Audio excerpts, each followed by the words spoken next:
இங்கே ஒரு மாமியார் பிரெக்னெண்டா இருக்கக்கூடிய தன்னுடைய மருமகளுக்கு ஒரு கஷாயத்தை கொடுத்து குடிக்க சொல்லி வற்புறுத்திட்டு இருக்காங்க. அவளும் வந்து அதை குடிக்க மாட்டேன்னு சொல்லிட்டு இருக்காளா, இப்ப வற்புறுத்தி கொஞ்சோன்னு கொடுத்துட்றாங்க. அவளும் அதை குடிச்சிட்டு வேகமா போய் இப்ப அதை எல்லாத்தையும் வாமிட் பண்ணிட்டு இருக்காளா. உடனே மாமியாரும் வந்து கோபத்துல கந்தரிச்சிட்டு இருக்காங்க. நார்மல் டெலிவரி ஆகணும்னா இந்த மாதிரி கஷாயம் குடிச்சுதான் ஆகணும். அது மட்டும் இல்லாம இருக்கக்கூடிய எல்லா வேலைகளையும் பார்த்தாதான் நார்மல் டெலிவரி ஆகும். என்னுடைய பையன் உன்னை கல்யாணம் பண்ணி ஏன் தலையில கட்டிட்டானே அப்படின்னு சொல்லிட்டு கோவப்பட்டு இருக்கு. அவளும் லாஸ்ட் டைம் டாக்டர் இந்த மாதிரி கஷாயம் எல்லாம் குடிக்க கூடாதுன்னு சொல்லியிருக்காரு அப்படின்னு சொல்லிட்டு இருக்கு. அவங்களும் டாக்டர்ஸ் எல்லாமே போய் தான் சொல்லுவாங்க. நார்மல் டெலிவரியில குழந்தை பெற்றாதான் என்னுடைய பேரை வந்து ஆரோக்கியமா இருப்பான். அது மட்டும் இல்லாம சிசேரியனுக்கு நிறைய பணம் செலவாகும் அப்படின்னு சொல்லி கோவப்பட்டு இருக்கு. இப்ப அந்த பொண்ணுக்கும் வந்து வயிறு ரொம்ப வலிக்க ஆரம்பிச்சிருது. அவசரமா ஆம்புலன்ஸ்க்கு கால் பண்ணி அந்த பொண்ணை ஹாஸ்பிட்டல்ல கொண்டுட்டு போய் அட்மிட் பண்ணா டாக்டரும் இந்த டைம் வந்து பேபியை காப்பாத்தியாச்சு. அடுத்த தடவை இதே மாதிரி கஷாயம் எல்லாம் குடிக்க கூடாது, லாஸ்ட் டைமே சொன்னோம்ல அப்படின்னு சொல்ல அந்த பொண்ணு என்னுடைய மாமியார் தான் டாக்டர் அப்படின்னு சொல்றதுக்காக வராளா. வெளியில நின்று அவளோட மாமியாரும் இந்த மாதிரி கஷாயம் அதுக்கு பிறகு சுடுதண்ணி இந்த மாதிரிலாம் குளிச்சாதானே சுகப்பிரசவம் ஆகும். சுகப்பிரசவம் தான் எங்களுக்கு தேவைப்படுது, உங்களுக்கு அதிகமாக பணம் தேவைப்படுது அப்படின்றதுக்காண்டி சிசேரியன் பண்ணா எப்படி அப்படின்னு சொல்லி கத்திட்டு இருக்காங்க. அப்புறம் இங்க பாருங்கம்மா, நார்மல் டெலிவரிக்கும் சிசேரியனுக்கும் நிறைய டிஃபரன்ஸ் இருக்கு. அது மட்டும் இல்லாம குழந்தையோட தலை வந்து ரொம்ப பெருசா இருக்கு, அதனால சிசேரியன் தான் பண்ண முடியும் அப்படின்னு சொல்ல அவங்களும் கோவப்பட்டுட்டு அந்த ஹாஸ்பிட்டல்ல இருந்து டிஸ்சார்ஜ் பண்ணி வெளியில கூட்டிட்டு வந்துடுறாங்க. வேற ஹாஸ்பிட்டல் கொண்டுட்டு போய் காமிச்சா அந்த டாக்டர் சிசேரியன் தான் பண்ணணும் அப்படின்னு சொல்லிடுறாரா. இந்த மாதிரி ஏகப்பட்ட ஹாஸ்பிட்டல் ஏறி இறங்கிட்டு இருக்காங்க. அவங்களும் வந்து எல்லா ஹாஸ்பிட்டல்லையும் சி செக்ஷன் தான் பண்ணணும்னு சொல்லிட்டாங்க. இனிமேல் என்ன பண்ண அப்படின்னு சொல்லி கேட்டுட்டு இருக்க அவங்களும் நார்மல் டெலிவரி ஈஸியா கொண்டுட்டு வந்தா என்னுடைய மாஸ்டர் கிட்ட கூட்டிட்டு போறேன் அப்படின்னு சொல்லிட்டு இருக்க அந்த பொண்ணு இதெல்லாம் நினைச்சு ரொம்பவுமே கவலைப்பட்டு இருக்கா. இப்ப ரோட்ல 2 பேர் பேசிட்டே நடந்து வந்துட்டு இருக்காங்களா. அந்த இடத்துல ஒரு கார் நிக்குது. அதை பார்த்த உடனே இது என்னுடைய அம்மா கார் மாதிரி இருக்கே அப்படின்னு சொல்லி பார்த்துட்டு இருக்க. உள்ளுக்குள்ள உட்காந்துட்டு இருக்கா அவளோட அம்மாவோ. கிட்டத்தட்ட 3 வருஷத்துக்கு முன்னாடி கஷ்டப்படுறவனை கல்யாணம் பண்ணிட்டு நாங்கெல்லாம் தேவையில்லை அப்படின்னு சொல்லி போயிட்டேன். ஆனா இந்த வாழ்க்கை தான் நீ ஆசைப்பட்ட வாழ்க்கையா அப்படின்னு சொல்ல அந்த பொண்ணு அழுதுட்டு இருக்கா. மரியாதையா வந்து எல்லாத்தையும் தூக்கி எறிஞ்சிட்டு எங்களுடைய பொண்ணா எங்க வீட்டுக்கே திரும்பி வந்துரு அப்படின்னு சொல்லிட்டு அந்த இடத்த விட்டு கிளம்ப மாமியாரும் முன்னாடி நடந்து போய்கிட்டு இருப்பாங்களா. பின்னாடி திரும்பி பார்த்துட்டு ஏய் அந்த கார்ல உட்கார்ந்து இருக்கக்கூடியவங்க கிட்ட என்னத்தை பேசிட்டு இருந்த அப்படின்னு சொல்லி கேட்டுட்டு இருக்காங்க. அவ்வளோ வந்து வலி கேட்டுட்டு இருந்தாங்க, அதான் பதில் சொல்லிக்கிட்டு இருந்தேன் அப்படின்னு சொல்லிட்டு இருக்காளா. அதுக்கு எதுக்கடி அழுகுற அப்படின்னு சொல்லி கேட்க இல்ல அவங்க ரொம்ப பணக்காரவங்கலாம் ரொம்ப ஹாஸா பேசினாங்க அதனாலதான் அப்படின்னு சொல்ல ஆமா உன்னுடைய முகத்தை பார்த்தா எல்லாருமே அப்படித்தான் நடந்து சரியான வந்து வெள்ளங்கன மூஞ்சி தாண்டி உன்னுடையது அப்படின்னு சொல்லி கோவப்பட்டு இருக்க. அது மட்டும் இல்லாம எல்லாருமே அந்த பொண்ணு சுசு மாதிரி ஆயிட முடியுமா அப்படின்னு சொல்லி கேட்க இப்ப அவளும் யார் அது அப்படின்னு சொல்லி கேட்டுட்டு இருக்கா. பையனுக்கு நிறைய பொண்ணுங்க பார்த்தோமா, அதுல யாராவது ஒருத்தியா இருப்பா, வா வா அப்படின்னு சொல்லி கூட்டிட்டு போயிடுறாங்க. இப்ப வந்து வெளியூருக்கு போயிட்டு வேலையெல்லாம் முடிச்சுட்டு அவளுடைய ஹஸ்பண்டோ வீட்டுக்கு வரான பார்த்தோன்னே வந்து அவனோட அம்மாவோ வா இன்னைக்கு நீ வருவேன்னு தெரியும், அதனாலதான் உனக்கு பிடிச்சது எல்லாமே சமைச்சு வச்சிருக்கேன் அப்படின்னு சொல்லிட்டு இப்ப வந்து பிரெக்னெண்டா இருக்கக்கூடிய ஒய்ஃப் வராளா. அவளை நீ எப்படி இருக்க அப்படின்னு சொல்லி கேட்க அவனோட அம்மாவோ அவளுக்கு என்ன நல்லதா இருக்கா, எந்த வேலையும் பாக்குறது இல்ல, மகாராணி மாதிரி உட்காந்துட்டு இருக்கா. அது மட்டும் இல்லாம டாக்டரோ வந்து சிசேரியன் தான் பண்ணணும்னு சொல்லியிருக்காங்க தெரியுமா அப்படின்னு சொல்ல இப்போ 2 பேரும் சாப்பிட்றதுக்காக உட்காடுறாங்களா.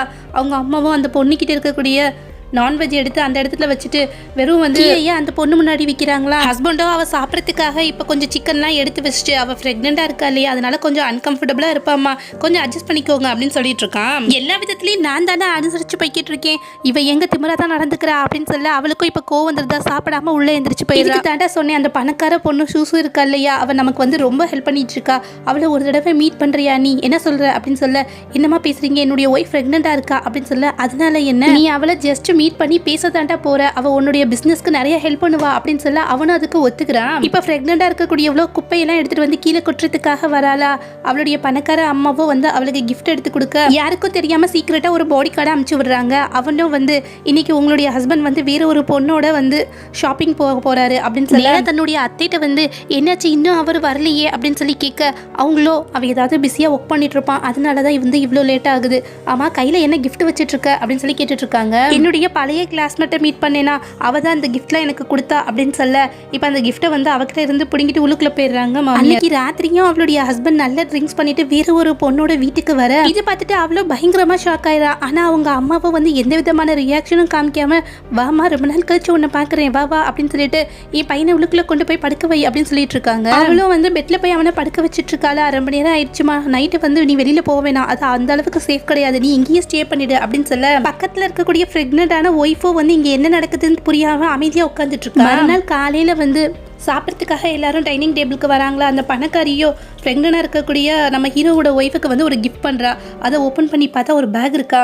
அதை பார்த்துட்டு ஹீரோவோட அம்மாவும் வந்து பாத்தியா எவ்வளோ காஸ்ட்லியான ஒரு பேக் வந்து கிஃப்ட் பண்ணியிருக்கான்னு சொல்லிட்டு இதுக்காக நீ அவளுக்கு நிறைய நன்றிகள் சொல்லணும். ஓகே வேகமாக சொல்லு, அவகிட்ட வந்து நன்றி சொல்லு. செக் பண்ணி பார்த்துட்டு இது போலியானதுன்னு சொல்லி தூக்கி போட்டுறா. பாத்தியா எவ்வளோ திமிரா உன் பொண்டாட்டி நடந்துக்கிறாடா அப்படின்னு சொல்ல நம்மளோட ஹீரோவோ இங்கே பாரு முதல்ல வந்து அவள் வாங்கி கொடுத்ததுக்கு நீ தேங்க்ஸ் பண்ணு அப்படின்னு சொல்லிட்டு இருக்கா. ஒருத்தவங்க மாற்றி ஒருத்தவங்களா பேசிட்டு இருக்க. நம்மளோட ஹீரோயினுக்கோ வந்து பிரசவ வலி வந்துடுது. அவ்வளோ வந்து வலிக்குதுன்னு சொல்லிட்டு அங்கே இருக்கக்கூடிய சேர்ல உட்காந்துடுறாளா. ஹீரோட அம்மாவோ பாத்தியாடா எல்லாரும் வந்து வீட்டுக்கு இந்த மாதிரி அங்கன்னு வச்சுக்கோமே, யாராவது உன்னுடைய ஒய்ஃபுக்கு வந்து பிரசவ வலி வந்துடும் இல்லையா அப்படின்னு சொல்லி கேட்டுட்டு இருக்க. அவ்வளோ ஆம்புலன்ஸ்க்கு ஃபோன் பண்ணுங்க அப்படின்னு சொல்லி கத்திட்டு அவசரமா வந்து அந்த பொண்ணு ஆப்ரேஷன் தியேட்டருக்குள்ள கூட்டிட்டு போக இப்போ மாமியாரோ வந்து நார்மல் டெலிவரி தான் பண்ணி ஆகணும், சிசேரியன் பண்ணக்கூடாது.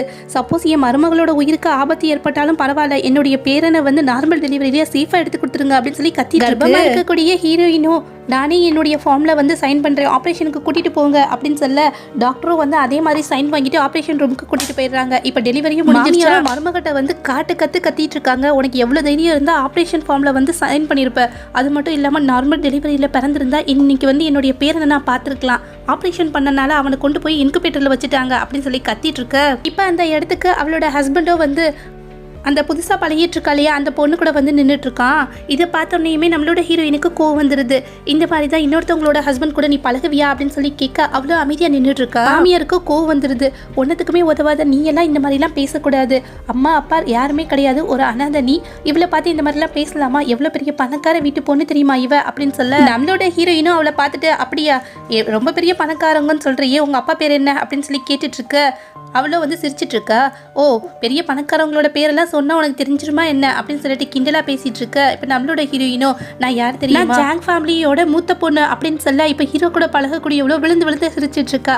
என்னது நீ ஜாங் ஃபேமிலியோட வந்து மூத்த பொண்ணா, முதல்ல வந்து வீட்டு வாசல்ல நிக்கிறதுக்கு கூட உனக்கு தகுதி இல்லை அப்படின்னு சொல்லிட்டு இருக்க. மாமியாரோ இப்பதான் குழந்தை பிறந்திருக்கு இல்லையா அதனால பைத்தியம் முத்தி போய் பேசிட்டு இருக்கா அப்படின்னு சொல்லிட்டு எல்லாருமே அங்கிருந்து கிளம்பிடுறாங்க.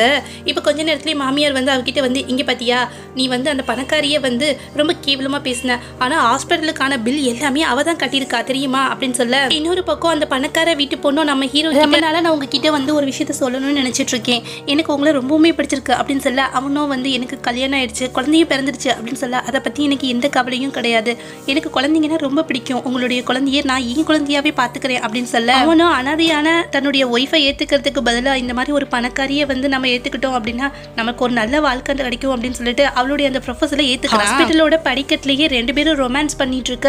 அந்த வழியை செக்அப் கூட்டிட்டு போற நம்மளோட ஹீரோயினும் இதை பார்த்துடுறா. பக்கத்துல இருக்கக்கூடிய நர்ஸோ வந்து இது உங்க ஹஸ்பண்ட் தானே அப்படின்னு சொல்லி கேட்க இப்ப ரொம்பவுமே அவமானப்பட்டு போறா. இப்ப அவளோட மாமியாரோ என்னுடைய பையன் எங்க அப்படின்னு சொல்லி கேட்டுட்டு இருக்காங்களா.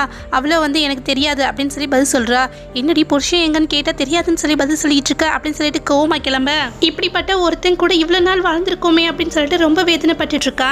இன்னொரு பக்கம் அவளோட ஹஸ்பண்டோ இப்பதான் குழந்தை பிறந்திருக்கு அப்படின்ற எண்ணம் கொஞ்சம் கூட இல்லாம புதுசா பழகினா இல்லையா அந்த பணக்கார பொண்ணு கூட ஹாஸ்பிட்டல்னு பார்க்காம அந்த இடத்துல ஒன்னா இருக்கான். பையனை தேடி போற அவனோட அம்மாவோ தன்னுடைய பையன் வந்து அந்த பணக்கார பொண்ணு கூட ஒன்னா இருக்கிறத பார்த்துட்டு கத்த ஆரம்பிச்சிடுறாங்க. இப்ப அங்க இருக்கக்கூடிய எல்லாரும் இந்த கத்த அந்த இடமே இப்ப ரணகலமா மாறிடுது. அடுத்து என்ன நடந்தது அப்படின்றத நெக்ஸ்ட் பார்ட்ல பார்க்கலாம். இந்த வீடியோ உங்களுக்கு பிடிச்சிருந்துச்சுன்னா மறக்காம கமெண்ட் செக்ஷன்ல தெரியப்படுத்துங்க.